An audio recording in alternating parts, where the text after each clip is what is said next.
ప్రకాశం జిల్లా మార్కాపురం జెడ్పీహెచ్ఎస్ బాలికల ఉన్నత పాఠశాలలో హెడ్ మాస్టర్ వ్యవహారం వివాదానికి దారితీసింది. 10వ తరగతి పరీక్షా హాల్లోకి ఎగ్జామ్ ప్యాడ్లు అనుమతించబోమని హెచ్ఎం నిర్ణయం తీసుకోవడంతో విద్యార్థులు ఇబ్బందులకు గురయ్యారు. ఈ నిర్ణయాన్ని విద్యార్థుల పేరెంట్స్ తీవ్రంగా అభ్యంతరం తెలిపారు. పరీక్ష కేంద్రంలోని ప్యాడ్లను అనుమతించాలని ఆందోళన చేశారు. చివరకు ఎంఈఓ జోక్యంతో సమస్య పరిష్కారమైంది.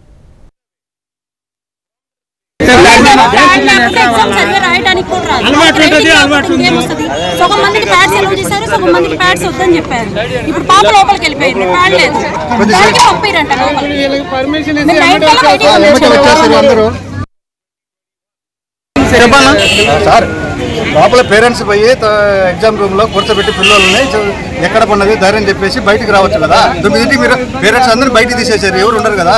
అందుకే పోలీస్ స్టాఫ్ ఉండేది ఇక్కడ. మీరు 8 నుంచి లోపలికే పంపించకుండా వీళ్ళు పోయి కూర్చోబెడతారు. ఎగ్జామ్ ప్యాడ్లు ఎందుకు తీసుకుంటారు? బెంచ్ల మీద రాయడానికి